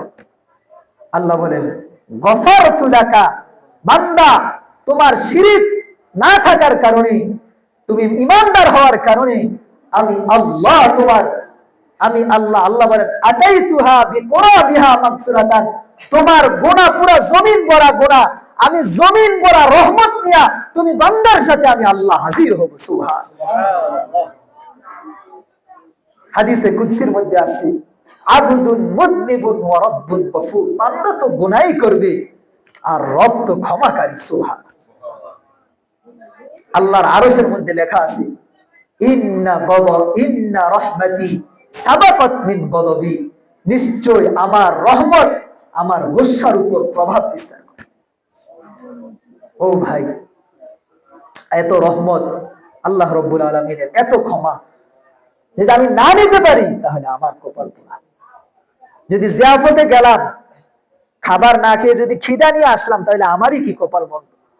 এত ক্ষমা, এত রহমত দিয়ে রাখছেন আল্লাহ, যদি আমি একটু চেয়ে না নিতে পারি, তাহলে আমার চেয়ে হতভাগা কপাল পুরা আর কেউ হবে না, কেউ হবে না, কেউ হবে না। এটাই আল্লাহ কোরআনের মধ্যে বলেছেন, ফাআম্মাল্লাযীনা সুইদু ফাফিল জান্নাহ, যে আল্লাহর এই ক্ষমা পায়া, এই রহমত পায়া, এই দয়া পায়া, ক্ষমা চায়া নিজের গুনাহগুলোকে মাফ করাই নিয়া মরতে পারছে, আল্লাহ বলেন ফাআম্মাল্লাযীনা সুইদু, সে তো সৌভাগ্যবান হয়ে গেছে, আর সে যে সৌভাগ্যবান হবে আল্লাহ তাকে জান্নাত দিয়ে দিবে। আর ওয়াম্মাল্লাযীনা শাকু ফাফিন্নার, যে এত সুযোগ পায়া, অবকাশ পায়া সে গুনাহ ক্ষমা করাইতে পারে নাই, রব্বুল আলামিন বলে সে কপাল পোড়া, হতভাগা, তার জন্য জাহান্নামের ফয়সালা হবে। নাউজুবিল্লাহ। এজন্য আজকের এই পবিত্র রাতে কথা তো বললে অনেক বলা যাবে, কিন্তু কথা বললে তো হবে না, আমল করতে হবে। আজকের আমি যে কথা বললাম, যদি একটা কথা আমরা আমল করতে পারি, এটাই আমাদের নাজাতের জন্য যথেষ্ট হবে। আমরা তাওবা করব। তাওবা কি? আজকে সকালে, আজকে রাত্রে তাওবা করলাম, আবার কালকে আবার চেয়েছি, এটার নাম তাওবা না। তাওবার এক নাম্বার হচ্ছে গুনাহ ছেড়ে দেওয়া। গুনাহ, আমি যে গুনাহ করতাম এটা ছেড়ে দিলাম, আল্লাহ আমি আর করব না। দ্বিতীয় নাম্বার লজ্জিত হওয়া আল্লাহর কাছে, আল্লাহ আসলে আমি অপরাধ করে ফেলছি, আসলে আমি ভুল করে ফেলছি, আল্লাহ আপনি আমারে মাফ করে দেন। দুই নাম্বার লজ্জিত হওয়া, তিন নাম্বার, ওই গুনাহ না করার ব্যাপারে দৃঢ় সংকল্প করা যে আল্লাহ, আমার জীবন যাবে, আমার মৃত্যু চলে আসবে, আমাকে ফাঁসিতে ঝুলানো হবে, আমাকে তরবারের নিচে ফেলানো হবে, ক্রস ফায়ারে দেওয়া হবে, তারপরেও আমার থেকে এই গুনাহ হবে না, এরকম সংকল্প করা। এই তিনটার নাম হচ্ছে তাও। এক নম্বরে গুনাহ ছেড়ে দেওয়া, দুই নম্বরে লজ্জিত হওয়া, তিন নম্বরে এই গুনাহ না করার ব্যাপারে দৃঢ় সংকল্প হওয়া। আল্লাহ রাব্বুল আলামিন আমাদেরকে আজকের এই রাত্রে তাওবা ইস্তেগফার করে নিজের গুনাহগুলোকে ক্ষমা নিয়ে নিজের গুনার ব্যাপারে, এই যে গুনাহ আপনি মাফ চাইবেন, আল্লাহু আকবার, আল্লাহর কত দয়া। আল্লাহ কোরআনের মধ্যে বলেন ইল্লা মান তাবা ওয়া আমানা ওয়া আমিলা আমালান সালিহা, যে তাওবা করলো, গুনাহ আল্লাহ থেকে ক্ষমা চাইয়া নিল, আল্লাহ বলেন এরপরে গুনাহ থেকে আপনি বিরত থাকলেন শেষ না, এরপরে নেক আমল করতে হবে। এরপরে রব্বুল আলামিন বলেন ফাউলাইকা ইউবাদদিলুল্লাহু সাইয়্যাতিহিম হাসানাত, তার আমলনামায় যত যত গুনাহ ছিল এই পরিমাণ নেকি আমি আল্লাহ দিয়ে দিব। সুবহানাল্লাহ, কত দয়াময় আমার রব। শুধু গুনাহ চাইবেন এতটুকু না, ক্ষমা করবে না, ক্ষমা করে আরো কি দিয়ে দিবেন, আপনাকে পুরস্কার দিয়ে দিবেন। এই জন্য আমরা নিজেদের গুনাহগুলোকে ক্ষমা চেয়ে আল্লাহর পুরস্কার নিয়ে জীবন যাপন করার তৌফিক দান করুক। নিজেকে ইবাদতের ক্ষেত্রে একটু মনোনিবেশন করি। কোরআন তেলাওয়াত, আজকে আমরা যদি একে অপরকে জিজ্ঞাসা করি, এক মাসেও মনে এক পারা তেলাওয়াত হয় না। এটা এই জন্যই কি কোরআন আসছিল? আম্মা জান আয়েশা রাদিয়াল্লাহু তাআলা আনহা বলেন, শীতের রাত্রে যখন আপনার আমার রাসূলের উপর একটা আয়াত নাজিল হইতো, আয়েশা রাদিয়াল্লাহু তাআলা আনহা বলেন, যে সময় মদিনার মানুষ, মক্কার মানুষ শীতে কাঁপতেছে, কোরআনের এই আয়াত অবতীর্ণ হওয়ার কষ্টে আপনার আমার রাসূলের কপাল দিয়ে টপ টপ করে ঘাম পড়ত। আল্লাহ রাসূল বলেন, খশিতু আলা নাফসি, একটা আয়াত যখন নাজিল হয় আমার এত কষ্ট হয়, মনে হয় রূহটা বের হয়ে যাবে। জাবির ইবনে আব্দুল্লাহ বলেন, একদিন ওহী অবতীর্ণ হওয়ার সময় রাসূলের মাথা আমার রানের উপর ছিল, যখন ওহী অবতীর্ণ হচ্ছিল, যখন একটা আয়াত নাজিল হচ্ছিল, আমার মনে হচ্ছিল মক্কার সবচেয়ে বড় পাহাড়টা, পাথরের পাহাড় আমার রানে রেখে দেওয়া হয়েছে, আর আমার রানটা ভেঙ্গে চূর্ণ বিচূর্ণ হয়েছে। এই যে কোরআন শরীফ, এই দেখেন কি অবহেলিত ভাবে গিলাফ নাই, ধুলাবালি পরে আছে, এভাবেই পরে আছে, অথচ আমার মোবাইলের ভিতরে একটু ধুলা নাই। কবরে যাবে মোবাইল? যাবে? ফেসবুক, ইউটিউব, আইডি যাতে হ্যাক না হয়, আইডিতে এটা করেন ওইটা করেন। কোরআনের সাথে আপনার কি সম্পর্ক? কোরআনের সাথে আমার কি সম্পর্ক? ওমর ইবনুল খাত্তাব রাদিয়াল্লাহু তাআলা আনহু যখন কোরআন তেলাওয়াত করতেন আর কাঁদতেন, বলতেন হাযা কালামু রাব্বি, এটা তো আমার আল্লাহর কোরআন, আলহামদুলিল্লাহি রাব্বিল আলামিন, এটা তো আমার আল্লাহর কুদরতি জবান দ্বারা বের হয়েছে, এটা তো জিবরাইল আমিনের মাধ্যমে মুহাম্মদুর রাসূলুল্লাহর উপর অবতীর্ণ হয়েছে। কিন্তু আজকে দিন যায়, মাস যায়, সপ্তাহ যায়, বছর যায়, এক খতম কোরআন পড়ারও সৌভাগ্য আমার আপনার নামদারি মুসলমানদের হয় না। অথচ ওসমান রাদিয়াল্লাহু তাআলা আনহু এক রাকাতে পুরা কোরআন পড়ে ফেলতেন, এক রাকাতে পুরা কোরআন পড়তেন। এগুলা কি 1400 বছর আগের মানুষের কিচ্ছা? হ্যাঁ, 1400 বছর আগের মানুষের কিচ্ছা। কিন্তু এই জমানায়, খোদার কসম করে বলছি, এই জমানায় এমন আল্লাহর বান্দা আছে যে সারা রাত কোরআন তেলাওয়াত করে নামাজের মধ্যে একটু ঘুমায় না। আমার সাথে এক সফরে মদিনা মুনাওয়ারার এক লোক ছিল, তিনি আমাকে বলছেন, দেখতাম আমি ওনার সাথে তাবলীগের সফরে ছিলাম, রাতে ঘুম থেকে উঠে কিছুক্ষণ পর পর কোরআন তেলাওয়াত করত। তা আমি ওই নবীর এলাকার লোক, আমি তাকে জিজ্ঞেস করলাম, আপনি তো অনেক ভালো মানুষ, অনেক তেলাওয়াত করেন, অনেক নামাজ পড়েন। সে বলল, আরে মাওলানা, ফালি সাদিকুন উমরুহু 70 ওয়া হুয়া ইয়াকুমু তুলান তুলাল লাইলি ওয়া ফিন নাহারি ইয়ানতাফিখু রিজলাহু। হে আমাকে বলতেছেন, হে বাংলাদেশের মৌলবী শোনো, আমি আর কি ইবাদত করি, শোনো আমার বন্ধুর কথা। আমার বন্ধু যার বয়স 70 বছর, এমন মনে কেউ বয়স 70 নাই, আছেন 70 নাই। ইমাম সাহেব যদি একটু কেরাতরা বড় করে হুজুর পাটি ব্যথা করে, অথচ 1 ঘন্টা দাঁড়াইয়া সেই অপদার্থ ফুটবল খেলা দেখে তখন তার পা ব্যথা করে। জালেম কোথাকার, একটু নামাজ বড় করলে তার পা ব্যথা করে, অথচ এই নির্লজ্জ মানুষটা 1 ঘন্টা দাঁড়ায় খেলা দেখে, 1.5 ঘন্টা 2 ঘন্টা বাজারে দাঁড়াবে, কোনো আও বাও নাই, তখন পা ব্যথা করে না, নামাজে আইলে পা ব্যথা করে। তো ওই লোক বলতেছেন, মদিনা মুনাওয়ারার নবীর দেশের নবীর এলাকার ওই মানুষ বলতেছেন, আমার বন্ধুর বয়স 70 বছর, আজকে 70 বছর যাবৎ সে সারা রাত নামাজ পড়ে। সুবহানাল্লাহ।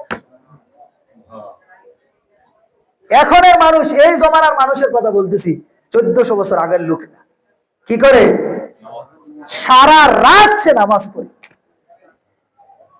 যখন সকাল হয়ে যায় তখন দেখি আমার বন্ধুর পা গুলা ফুইলা এই মোটা হয়ে গেছে, পানি চলে আসে পায়ে, বাদ দিয়া দেয়, কেন কালকে তো সারা রাত নামাজ পড়ছি, আজকে আর দরকার নেই। রাসূল করিম সাল্লাল্লাহু আলাইহি সাল্লাম নামাজ পড়তে পড়তে পা ফুলাই ফেলতেন। আম্মা জান আয়েশা বলতেন, ইয়া রাসূলুল্লাহ, আল্লাহ না বলছেন কদ গফারাল্লাহু লাকা মা তাকদ্দামা মিন যামবিকা ওয়া মা তাআখার, আপনার পূর্বের পরে সব গুনাহ আল্লাহ মাফ করে দিয়েছেন, এত নামাজ পড়তেছেন, এত কষ্ট করতেছেন। আল্লাহ রাসূল বলেন, ইয়া আয়েশা আফালা আকুনা আবদান শাকুরা, আয়েশা আমি কি আল্লাহর শুকরগুজার বান্দা হব না? আব্দুল্লাহ ইবনে আব্বাস, রাসূলের চাচাতো ভাই, 14 বছর বয়স, তার তার ফুফু মাইমুনা রাদিয়াল্লাহু তাআলা আনহা রাসূলের স্ত্রী ছিলেন। ফুফুর বাড়িতে মানুষ বেড়াইতে যায় না, বলাতে যায় না। আব্দুল্লাহ ইবনে আব্বাস তার ফুফুর বাড়িতে বেড়াইতে গেছে মাইমুনা রাদিয়াল্লাহু তাআলা আনহার ঘরে। আর ওই মাইমুনা রাদিয়াল্লাহু তাআলা আনহার স্বামী কে ছিলেন? আমার আপনার রাসূল মুহাম্মদুর রাসূলুল্লাহ সাল্লাল্লাহু আলাইহি ওয়াসাল্লাম। তো ঘটনাক্রমে আল্লাহ রাসূল মুহাম্মদ সাল্লাল্লাহু আলাইহি সাল্লাম ওই রাত্রে, বুখারী শরীফের হাদিসে আসছে, ওই রাত্রে আল্লাহ রাসূল সাল্লাল্লাহু আলাইহি সাল্লাম মাইমুনা রাদিয়াল্লাহু তাআলা আনহার ঘরে রাত্রি যাপন করেছিলেন। আব্দুল্লাহ ইবনে আব্বাস রাদিয়াল্লাহু তাআলা আনহু পরিণত বয়সে, তার বয়স যখন 14 বছর ছিল, যখন তিনি ছাত্রদেরকে হাদিস পড়াচ্ছিলেন, তখন বলছিলেন, আরে আমার ওই রাতের কথা আমি বলতে পারবো না, যে রাত আমি মুহাম্মদুর রাসূলুল্লাহ সাল্লাল্লাহু আলাইহি সাল্লামের সাথে কাটিয়েছি। ছাত্ররা বলছে, হুজুর বলেন না কি হয়েছিল সেই রাত্রে? আব্দুল্লাহ ইবনে আব্বাস বলেন, আমরা যখন রাতে ঘুমাইলাম, তো একটু পরে দেখলাম, এই আধা ঘন্টা 20 মিনিট হয়তো ঘুমাইছি, দেখলাম মুহাম্মদ সাল্লাল্লাহু আলাইহি সাল্লাম দাঁড়ায় গেছে, দাঁড়ায় নামাজ পড়তেছে। নবীদের ঘুমের কারণে ওযু ভাঙ্গে না, তো আল্লাহ রাসূল ঘুম থেকে উঠা নামাজে দাঁড়াইছে, আধা ঘন্টা 40 মিনিট নামাজ পড়ছেন, আবার শুইছেন, আবার দাঁড়াইছেন, আবার আধা ঘন্টা নামাজ পড়ছেন, আবার শুইছেন, আবার দাঁড়াইছেন, আবার নামাজ পড়ছেন, আবার শুইছেন, আবার দাঁড়াইছেন, আবার নামাজ পড়ছেন, আবার শুইছেন। এভাবে পুরা রাত নামাজ আর ঘুম, নামাজ আর ঘুম, এভাবে পুরা রাত কাটাই গেছে। আল্লাহ, হাযা রাসূলুনা সাল্লাল্লাহু আলাইহি ওয়াসাল্লাম, তিনি হচ্ছেন আমাদের রাসূল। উম্মতকে শিখাই গেছেন এভাবে ইবাদত করতে হয়, এভাবে আল্লাহকে ডাকতে হয়। রাসূলের স্ত্রী আয়েশা রাদিয়াল্লাহু তাআলা আনহা, নাম শুনছেন নি? ওনার বোনের মেয়ে ছেলে উরওয়া ইবনে জুবায়ের রাহিমাহুল্লাহ বড় তাবিঈ ছিলেন, হাদিসের বড় ইমাম ছিলেন, শত শত হাদিস ওনার থেকে বর্ণিত হয়েছে, হাজার হাজার ওনার ছাত্র ছিল। উনি বলেন, একদিন আমি আমার খালা আয়েশা রাদিয়াল্লাহু তাআলা আনহার কাছে গেলাম দুপুরবেলা না, এই তো 10টা 11টার দিকে, এই টাইমে চাষতের সময় গিয়ে দেখলাম আমার খালা রাসূলের স্ত্রী উম্মুল মুমিনিন আয়েশা রাদিয়াল্লাহু তাআলা আনহা নামাজ পড়তেছে, আর নামাজের মধ্যে একটা আয়াত তেলাওয়াত করতেছে, ওয়ামতাজুল ইয়াউমা আইয়ুহাল মুজরিমুন, যেদিন গুনাহগার আর নেককার লোকদেরকে পৃথক করে দেওয়া হবে, এই আয়াত তেলাওয়াত করতেছে, আর আমার খালা কাঁদতেছে। আমি অনেকক্ষণ দাঁড়ায় থাকলাম, নামাজ শেষ হয় না। আমি বাজারে গেলাম অটো দিয়া, হেঁটে হেঁটে অনেক দূরে, কয়েক ঘন্টা পথ। বাজারে গেলাম, বাজার করলাম, আসলাম, 4-5 ঘন্টা অতিবাহিত হয়ে গেছে। কয় ঘন্টা? 1 ঘন্টা 10 মিনিট। নামাজে আইসা ঘড়ির দিকে তাকায় খালি বারবার, হুজুর হুজুর ওঠেন না, হুজুর টাইম হয়ে গেছে। আর চার দোকানে তখন আর কোনো টাইম নাই, ঘন্টার পর ঘন্টা কাটাইতেছে। আল্লাহর সাথে আমি আপনি যে আচরণ করব, আল্লাহ আমার সাথে সে আচরণ করবে। এজন্য জীবনে বরকত নাই, কামায় বরকত নাই, সংসারে শান্তি নাই। কেন? আল্লাহর সাথে আপনার সম্পর্ক নেই। আল্লাহ রাসূল সাল্লাল্লাহু আলাইহি ওয়াসাল্লাম হাদিসের মধ্যে বলছেন, মান আসলাহা বাইনাহু ওয়া বাইনাল্লাহ, যে তার সাথে আল্লাহ, যে ব্যক্তি আল্লাহর সাথে নিজের সম্পর্ককে স্বচ্ছ রাখছে, আল্লাহর সাথে সম্পর্ককে ক্লিয়ার মানে কি? আপনি কোনো গুনাহ করেন না, নামাজ ছাড়েন না, মিথ্যা কথা বলেন না, সুদ খান না, ঘুষ খান না, আল্লাহর সাথে আপনার সম্পর্ক কি আছে? স্বচ্ছ, সঠিক আছে। আল্লাহ বলেন আসলাহাল্লাহু বাইনাহু ওয়া বাইনা আবদিহি, আল্লাহ দুনিয়ার সমস্ত মানুষের সাথে তার ভালো সম্পর্ক করে দিবে। সুবহানাল্লাহ। ফ্যামিলিতে শান্তি থাকবে, বউর সাথে আর ঝগড়া হবে না, সন্তান আর অবাধ্য হবে না। আপনি যে আল্লাহর সাথে অবাধ্য, আপনার বউ আপনার অবাধ্য, আপনার সন্তান আপনার অবাধ্য। যাই হোক, যেটা বলছিলাম, উরওয়া ইবনে জুবায়ের রাহিমাহুল্লাহ, প্রখ্যাত মুহাদ্দিস, তিনি বলছেন, আমি 5 ঘন্টা পর আমার খালা আয়েশা বিনতে আবু বকর সিদ্দিক উম্মুল মুমিনিন, রাসূলের স্ত্রী আয়েশা রাদিয়াল্লাহু তাআলার কাছে 5 ঘন্টা পরে আবার আসছি। এসে দেখি ওই যে 5 ঘন্টা আগে আমার খালাকে যেভাবে আমি কাঁদতে দেখছি, ঠিক 5 ঘন্টা পরেও এসে দেখি ওই আয়াত পড়ছেন আর আমার খালা কাঁদতেছে। এটাই ছিল উম্মতে মুসলিমার নারীদের অবস্থা, এগুলোই ছিল উম্মতে মুসলিমার পুরুষদের অবস্থা। যার কারণে আল্লাহ তাআলা উম্মতের মধ্যে রহমত নাযিল করছিল। আল্লাহ রাসূল সাল্লাল্লাহু আলাইহি ওয়াসাল্লাম, এই কথা বলে শেষ করে দিচ্ছে, অনেক লম্বা হয়ে গেছে, আমি আপনাদের কাছে ক্ষমা প্রার্থী। আল্লাহ রাসূল সাল্লাল্লাহু আলাইহি ওয়াসাল্লাম হাদিসের মধ্যে বলছেন, ও আমার সাহাবীরা, আজকে তোমরা অনেক দুর্দশার মধ্যে আসো, অনেক কষ্টে আসো, শুনে রাখো, অচিরেই একটা সময় আল্লাহ তাআলা তোমাদের আমলের কারণে, তোমাদের ঈমানের কারণে, তোমাদের আল্লাহর রাস্তায় জিহাদের কারণে, রাসূলের অনুসরণের কারণে অতি নিকটেই আল্লাহ তাআলা এমন একটা সময় তোমাদেরকে দিবেন, আজকে তোমাদের ভয়, না জানি কুরাইশ আক্রমণ করে, না জানি ইহুদিরা আক্রমণ করে, না জানি হুনাইন তারা আক্রমণ করে, না নাকি বনু সাকিফ আক্রমণ করে, না এদিক দিয়ে কুরাইজা থেকে আক্রমণ আসে, না বনু গাতফান থেকে আক্রমণ আসে, না রোম আক্রমণ করে, না পারস্য আক্রমণ করে। ভয়, চতুর্দিকে ভয়, আশঙ্কা আর একটা অস্থিরতা বিরাজ করতেছে। রাসূল বলেন, ও আমার সাহাবীরা, অতি নিকটেই এই ভয় কেটে যাবে। কেটে যাবে। কিভাবে কাটবে? সহিহ মুসলিমের হাদিস, রাসূল বলেন, একটা অবলা নারী, একটা মানে অবলা নারী, যার সাথে কেউ নাই, সে একা হাজরা মাউত থেকে মক্কায় একা একা আসবে, তাওয়াফ করবে, আবার একা একা চলে যাবে।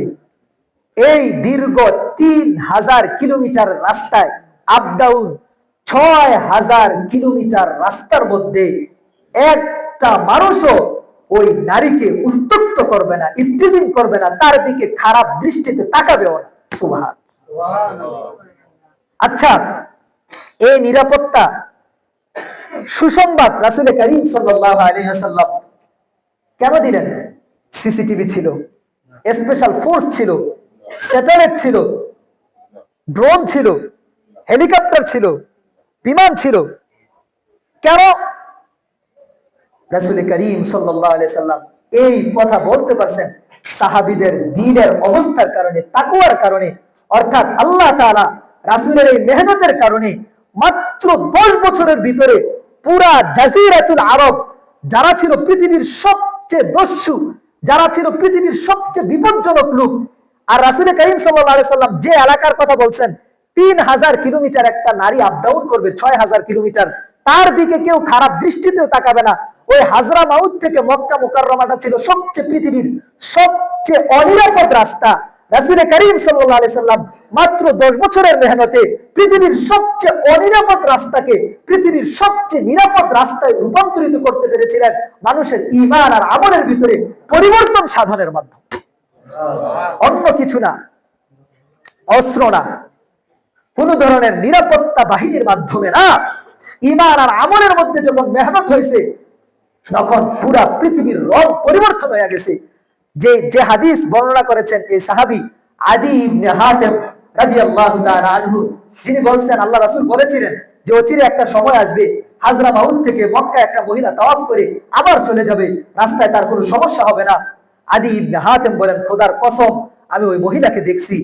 আল্লাহ রাসূল ইন্তেকাল করেছেন 30 বছরও হয় নাই, কিন্তু 30 বছরের ব্যবধানে এই পৃথিবীটা এত সুন্দর হয়ে গেছে যে ঠিকই আমি ওই মহিলাকে সচক্ষে দেখেছি, যে মহিলা একা একা হাজরামাউত বর্তমানে ইরাকের একটা এলাকা, ওইখান থেকে ওই মহিলা মক্কায় আসছে, তাওয়াফ করছে একা একা, আবার নিজের এলাকায় গেছে কি দিয়ে? প্লেন দিয়ে, একা একা হেঁটে হেঁটে, ঘোড়া দিয়ে কিংবা উট দিয়ে, কত জঙ্গল, কত মরুভূমি, কত পাহাড়ি এলাকা গেছে, কিন্তু কেউ তাকে উত্তক্ত করে নাই, কেউ তাকে কষ্ট দেয় নাই, কেউ তার উপর আক্রমণ করে নাই, কেউ তার সম্পদ তার ইজ্জত লুট করে নাই। সুবহানাল্লাহ। কেন? ঈমান আর আমলের উপর মেহনত হয়েছে। এজন্য পৃথিবীর যে মানুষগুলো সবচেয়ে খারাপ ছিল সে মানুষগুলো পৃথিবীর সবচেয়ে সোনার মানুষে পরিণত হয়েছে। এজন্য ভাই আমাদের ঈমান আমলে যদি মেহনত হয় তাহলে আমাদের এই সমাজ পরিবর্তন হয়ে যাবে। আজকে চতুর্দিকে অনিরাপত্তা, চতুর্দিকে অনিশ্চয়তা, নিরাপত্তাহীনতা, চতুর্দিকে অস্থিরতা। এই অস্থিরতা একমাত্র বিতাড়িত করার রাস্তা হলো ঈমান আর আমল, আল্লাহর হুকুম, রাসূলের আদর্শ। এই দুইটার বাইরে সারা পৃথিবীকে আপনি একত্রিত করতে পারবেন। নিরাপত্তা দেওয়ার জন্য মানুষের খোদার কসম করে বলছি আপনি নিরাপত্তা দিতে ব্যর্থ হবেন, ব্যর্থ হবেন। এই যে সম্প্রতি সময়ে অ্যাপস্টেইন ফাইলস নামক একটা জিনিস আপনারা দেখতেছেন, আচ্ছা বলেন এটা কি আমাদের মতন গরিব দেশের কথা?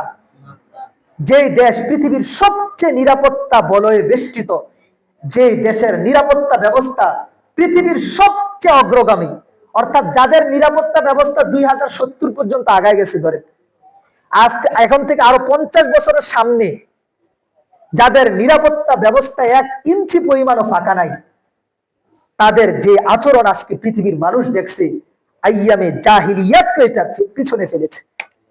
কেন এই অনিরাপত্তা? একমাত্র ঈমান নাই, আল্লাহর হুকুম নাই, রাসূলের আদর্শ নাই, যার কারণে নিরাপত্তার সমস্ত ব্যবস্থা থাকা সত্ত্বেও নিরাপত্তা দিতে ব্যর্থ হয়েছে।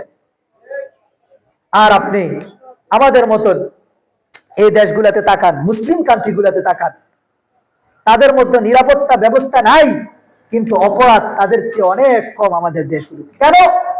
কেননা তাদের ভিতরে আল্লাহর ভয় আছে, রাসূলের আদর্শ আছে। এটাই একমাত্র পথ, এটাই একমাত্র ব্যবস্থা যেটা অপরাধ প্রবণতাকে কমিয়ে আনতে পারে। আপনি জিরোতে নিতে পারবেন না, আপনি জিরোতে নিতে পারবেন না, অসম্ভব। পৃথিবীর কোন সময় এটা জিরোতে ছিল না, তবে এটাকে আপনি কি করতে পারবেন? নিয়ন্ত্রণ করতে পারবেন একমাত্র আল্লাহর হুকুম, রাসূলের আদর্শ। এর বাইরে সারা পৃথিবীর সবকিছুই ফলস, ধোঁকা, যেটা আপনার আমার সামনে স্পষ্ট হয়ে গেছে। আল্লাহ তাআলা আমাদেরকে আল্লাহর হুকুম, রাসূলের আদর্শ নিজের মধ্যে, নিজের পরিবারের মধ্যে, নিজের বন্ধু বান্ধবের মধ্যে, নিজের সমাজের মাধ্যমে, নিজের রাষ্ট্রের মধ্যে বাস্তবায়ন করার তৌফিক, হিম্মত, মানসিকতা, চেষ্টা করার তৌফিক আল্লাহ তাআলা দান করুক। যে কথাগুলো হয়েছে এগুলো বুঝে শুনে আমাদেরকে আমল করার তৌফিক দান করুক। ওয়া আখিরু দাওয়ানা আলহামদুলিল্লাহি রাব্বিল আলামিন। আসসালামু